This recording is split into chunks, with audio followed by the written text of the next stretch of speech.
Assalamualaikum warahmatullahi wabarakatuh.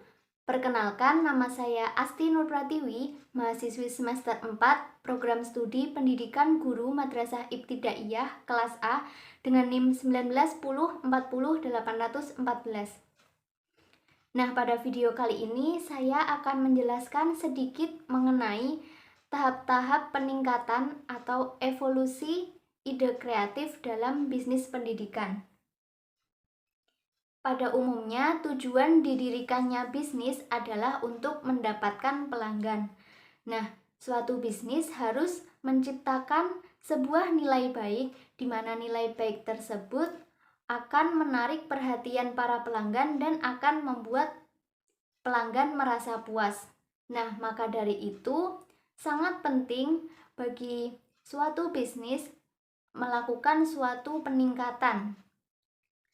Nah, dari peningkatan tersebut akan membuat bisnis semakin berkembang dan semakin unggul, sehingga bisnis tersebut mampu bersaing dengan bisnis-bisnis yang lainnya.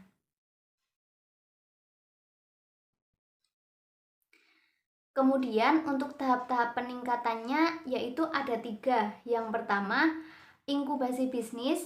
Selanjutnya yang kedua, menilai bisnis. Kemudian yang ketiga adalah memperkuat bisnis. Nah, di sini saya akan menjelaskan sedikit mengenai tahap yang pertama, yaitu inkubasi bisnis.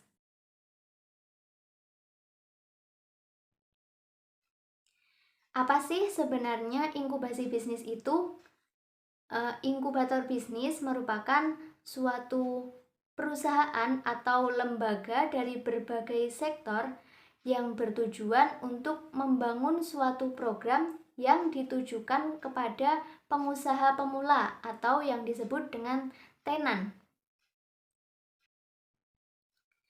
Nah, jadi inkubator bisnis ini membina perusahaan pemula atau tenan untuk mempercepat tumbuh kembangnya perusahaan yang sedang dirintis tersebut. Jadi, cara kerja dari inkubator bisnis ini adalah memberikan suatu program seperti memberikan modal, memberikan fasilitas kerja, memberikan pengarahan atau memberikan bimbingan, serta memberikan pelatihan. Nah, jalannya proses inkubasi bisnis ini memerlukan dukungan dari berbagai pihak seperti dari perguruan tinggi sebagai sumber talenta, lembaga riset sebagai sumber kekayaan intelektual, kemudian investor sebagai akses pendanaan, kemudian dari perusahaan teknologi, kemudian dari pemerintah, selanjutnya dari organisasi non-pemerintah untuk memperoleh akses pasar dan pemberian pembinaan. Kemudian selanjutnya dari konsultan untuk operasional. Nah, tenan atau perusahaan pemula yang sudah diinkubasi ini diharapkan dapat menjadi suatu perusahaan atau startup yang mandiri.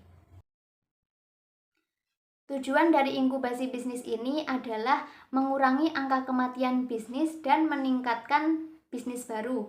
Selanjutnya, menyiapkan perpaduan bisnis di pasar bebas, kemudian menumbuhkan inovasi atau terobosan baru dari tenan.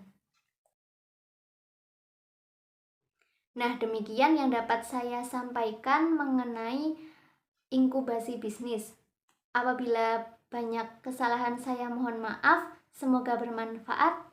Terima kasih. Wassalamualaikum warahmatullahi wabarakatuh.